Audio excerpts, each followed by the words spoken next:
Welcome, everyone. Today, we are excited to have some new guests on our podcast. We are welcoming Lorena and Roberto Germán from the Multicultural Classroom. They are the academic director and the executive director. And we are excited to hear more about what you do. So, welcome. Thank you. Thanks for having us. What a pleasure to be here with Yes. you and to learn in conjunction with y'all, because we're gonna learn from you too. All right. I know y'all don't want conducting the interview, but we're here to learn with Yes, you yes. also. That's awesome. So, for any of our audience who aren't familiar with you, if you could just tell us a little bit about you and what you do with multicultural classroom. Yeah.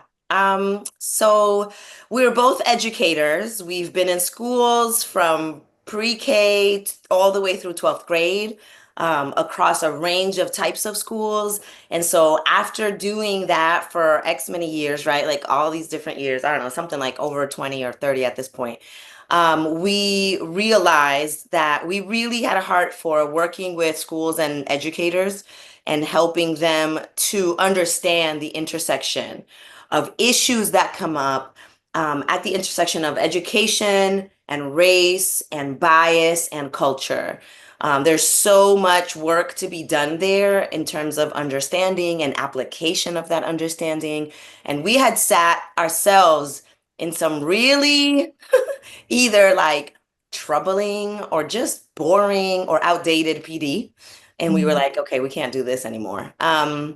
And so then we just kind of started to go in that direction and help schools. And once we started doing that, we realized that there's even more need than we thought.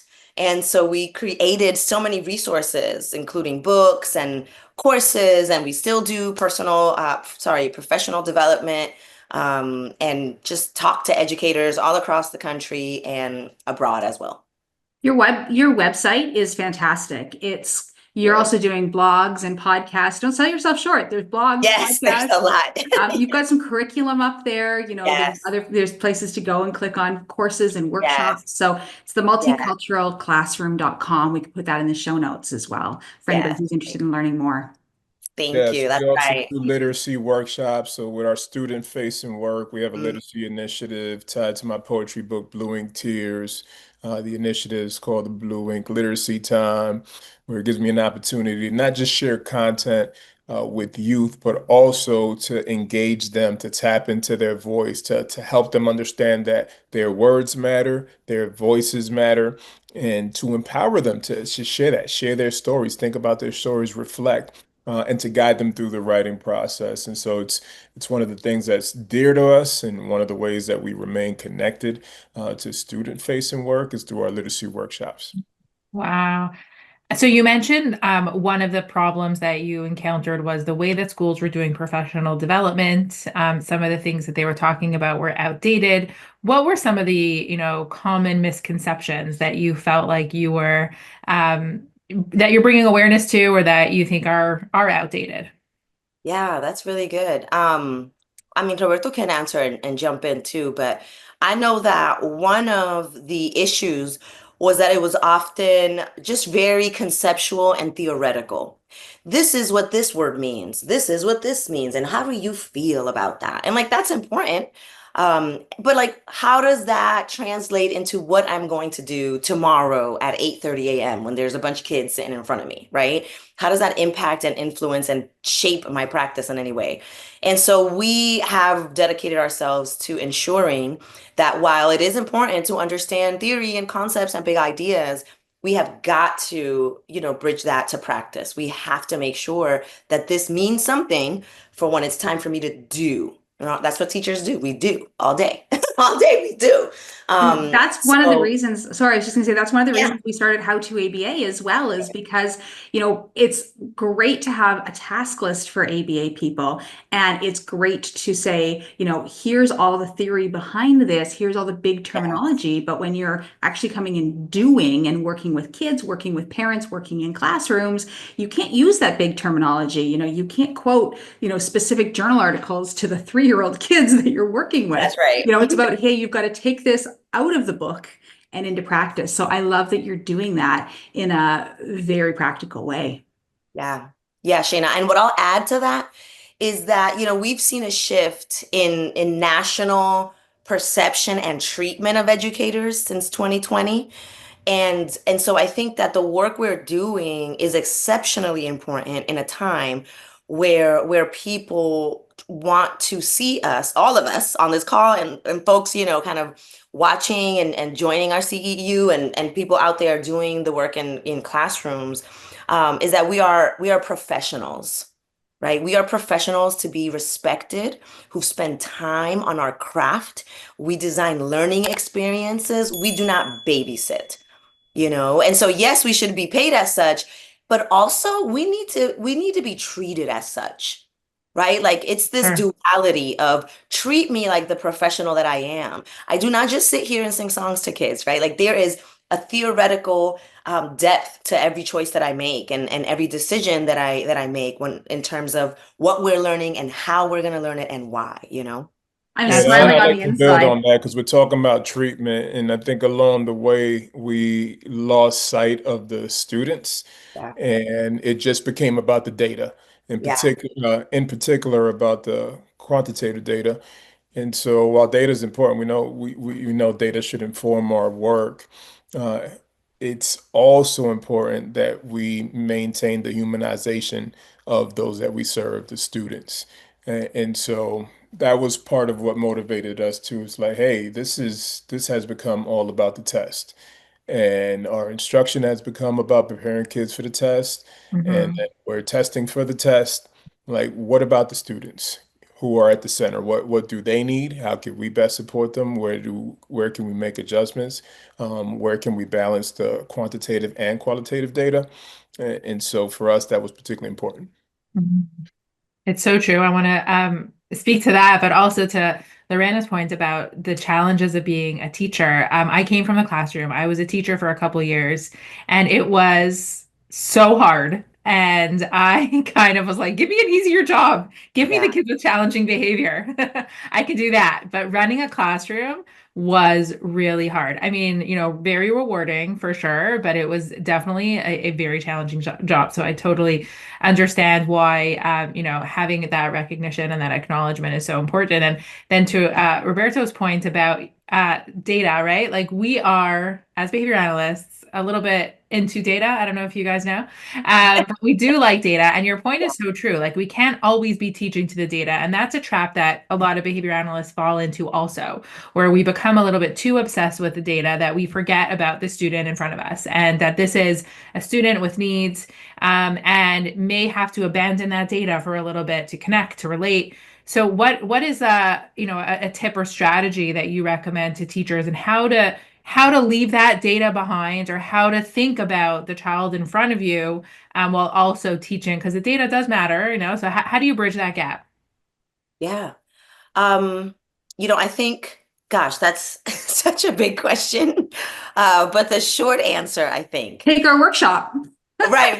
The short answer, from the perspective of our work, is there's a couple of things to keep in mind. One, data, unfortunately, or data, we debate this all the time, um, has historically been used, particularly, and more specifically for children and communities of color, in ways that have been harmful. So we have to think about the baggage that Mm, students and their parents have when we start talking data, when we start saying the test and the numbers. There's this added layer of apprehension, of concern, not necessarily of like challenge. And it's not necessarily positive, right? So there's that awareness that we need to have. And then the other thing that I've talked to teachers about, and in some of our workshops, and certainly what we'll talk about at our CEU, is, what is the non-tested data or the non-tested skills that really, really matter? What is mm, the curriculum that is happening in a classroom that I am not explicitly teaching, but I am implicitly teaching, and kids are implicitly learning, that actually shapes everything else that is done, that is accomplished or not accomplished, right? And so, for example, I often, when I work with teachers who have students that are multilingual learners or bilingual learners, I will talk to them about, hey, let's talk about some of the progress that they've made outside of that test. And so we'll look at specific, like I have some really specific measurements that I'll say things like, how often are they asking questions in class? Nobody's measuring that. But if the kid is asking more questions in class in that target language, that means they're becoming more confident.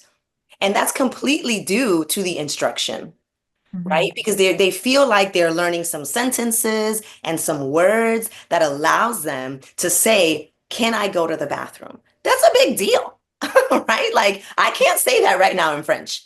I'd be like, The Pete. only thing I can say in French, I'm just going to say from all my years of French.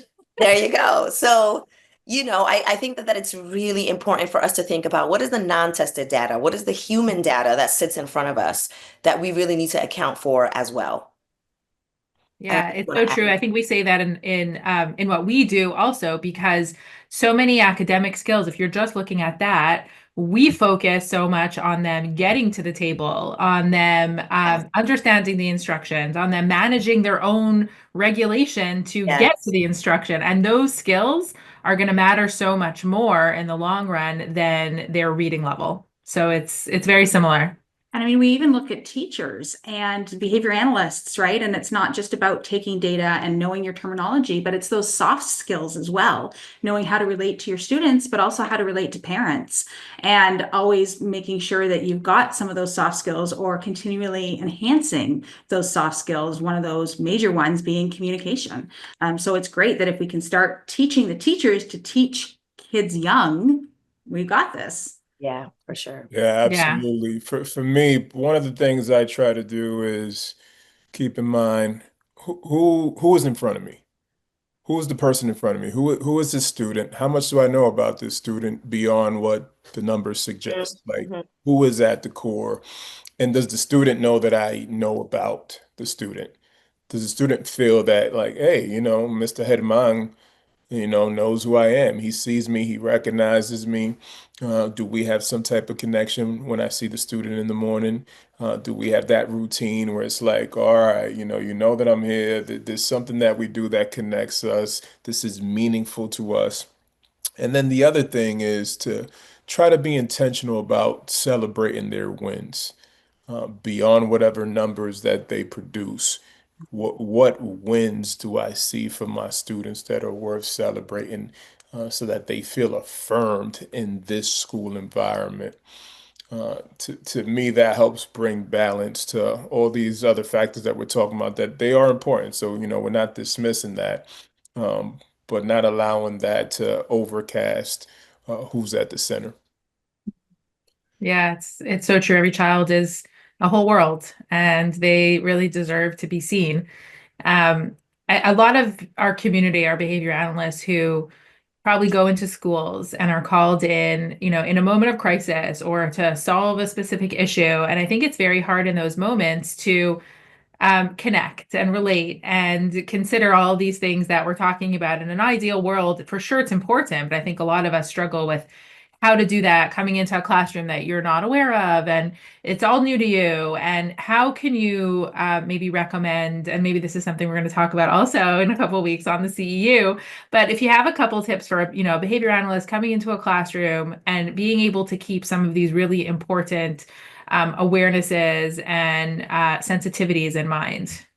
Yeah, I mean, there's so much to say there, but I think that one of the things that's important is that often when a student, particularly students of color, find themselves in a crisis or a behavioral situation, let's call it, right? There are these authoritative figures that come in that they are supposed to simply follow and listen to, regardless of whether or not there's a relationship. And so those individuals become symbols of things to them, right? Because there isn't a relationship outside of those moments. And so they become a symbol maybe of discipline, of authority, of punishment, even depending on, right, like the context and the consequence. And so And admittedly, I've been that to oh many yeah, students at times in different roles that I've played as dean of students or assistant principal, or principal, depending on the context. Go ahead. yeah, yeah, yeah, that's a good point. Like, you know, let me just echo something or build on that point. That is also how that relationship is designed to be, right? And so it's not necessarily anyone's fault that that is the dynamic that's at work. Their job is to come in when a child is having a crisis. Like that's right. And so some tips, and we'll explore more about this when we do our workshop, but surely if there are opportunities to stop in and check in positive moments, to Mhm. offer affirmations, so that those are positive touch points, which I'm sure you've covered before. And then also, I think that there are cultural and racial elements at play often in these dynamics, particularly when it's the same, let's say, Black male student, who are often, targeted for certain behaviors that might not even be misbehaviors. And we'll talk about that. And so, right, like how do we navigate that racial dynamic? Because naming it is quite literally half the battle, y'all. Often naming it is really important and opens the door for that student to feel comfortable enough to say, okay, I can really talk to Miss Shira. I can actually say something to her that I might not even be able or feel comfortable telling my own teacher, right? But like once we can broach some of those topics, that really opens the door for actual relationship where it can create a sense of calm and centering for some of our kids. Um, and we might even see a decrease in some of those misbehaviors and outbursts and crises. But Roberto, I know that you have so much experience in that kind of realm. So what would you add? Yeah, I would be coming in considering the cultural context. And culture is broad, right? So when we're thinking about culture, you could be thinking about the student's home culture versus the school culture. You could be thinking about the student's culture as it relates to, their heritage and how a particular upbringing may not fully align with, my approach or somebody else's approach. So for example, if I am coming in to do some type of disciplinary intervention and I'm addressing a student and the student's not looking me in the eyes and I'm saying like, hey man, stop being disrespectful. You're not looking at me. You're not looking at me in my eyes. Well, the student might not be disrespectful at all. It might Mhm. simply be that in their culture, it is disrespectful to look at the adults in their eyes. So they simply have that habit of not doing that. Whereas in my culture, it's a sign of respect to look me in my eyes. And so we have to suspend our assumptions. Lead with curiosity, suspend your assumptions, and ask a lot of questions about the origins of these behaviors and also the cultural context that might be contributing to that, including the culture of the school. Sometimes the culture of a particular classroom, right? Because you could have a strong school culture, but the individual classroom cultures might vary. And so I noticed this when I was an administrator at a public Montessori school that I helped found. And in that school, we were brand new, 300 kids, most of them never been in Montessori. It was wild. It was fun, it was wild, it was innovative, but we definitely had some tensions there to navigate in terms of supporting the students while maintaining accountability and growing as a staff, growing the culture of our school. But the individual classroom cultures, I mean, I would notice I'd be in one classroom and there's all types of disruption, and right across the way, you have the students the same age, same grades, and complete peace.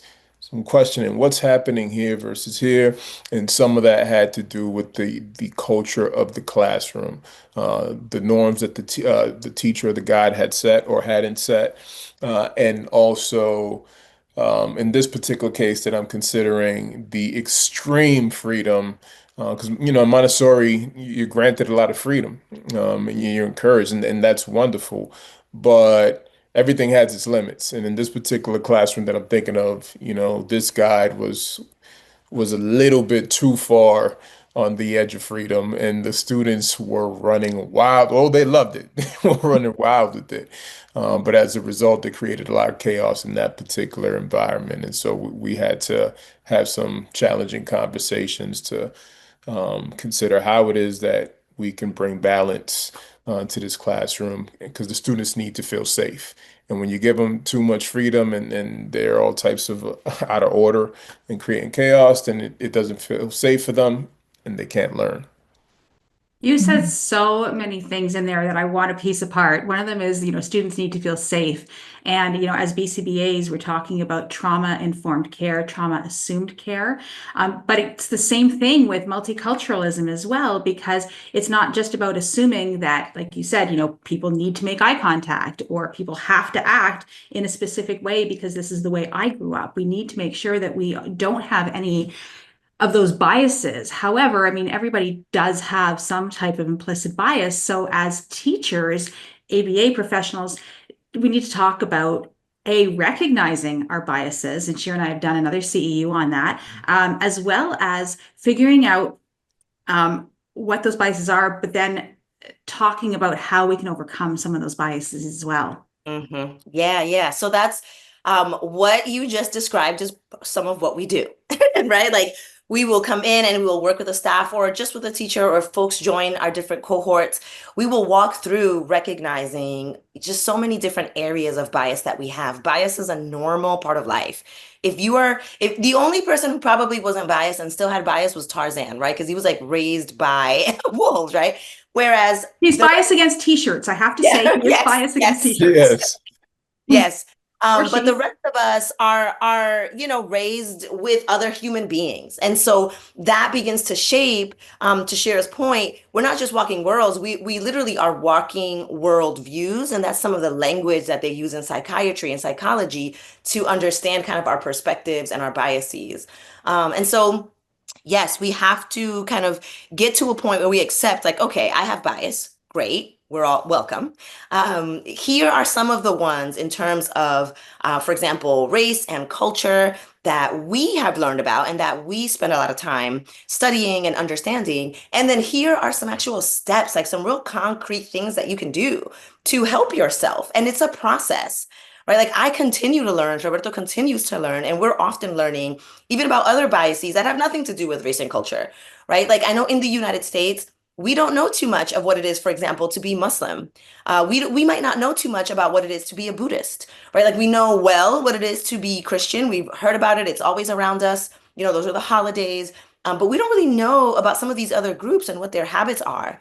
And so what does that mean that a kid is fasting for Ramadan at my school? They're not eating. So why are they doing that? Right. And so there are ways for us to learn about these things and for us to therefore become better educators, because we work with people. That's what we do. Right. We don't teach books. I don't teach second grade. You work with people. I teach kids. And maybe they happen to be in second grade. Maybe I use books as a tool, but I work with people. Yeah, such a nice way to put it. I feel like we could go on forever, but we should save some for our CEO. We're going to be talking about cultural misconceptions about misbehavior. And so people can, really look forward to hearing more about some of the things we talked about in terms of like cultural bias and discipline and what that looks like, especially for us in the behavior management field. I think it's super important to hear some of these things because it will really change how we practice and what our sensitivities will be. So we're really looking forward to that. That CEU is on Thursday, August 7th. It's at 12 p.m. Eastern time. So stay tuned for that. Also, if you loved hearing this podcast and what Lorena and Roberto had to say, definitely check out their website as well, because you've got so many amazing things in there. Like I said, we'll put a link to that website. It's multiculturalclassroom.com. Put a link to that website in the podcast as well. Your book looks amazing. I want to take your courses and workshops. So I'm super excited that I'm, we're doing this CEU together so that we can learn. I love it. Yeah. And they can also follow us on social media. We're on Instagram, TikTok, all the places. Yes, Great, at we'll put those links in Multicultural too. Classroom across all platforms. We'll share Say that again, Roberto, because I cut you off. At Multicultural Classroom across all platforms. Well, we're looking forward. Thank you for being here. And our pleasure. we'll talk to you again soon. All right. Thanks so much. Thank you.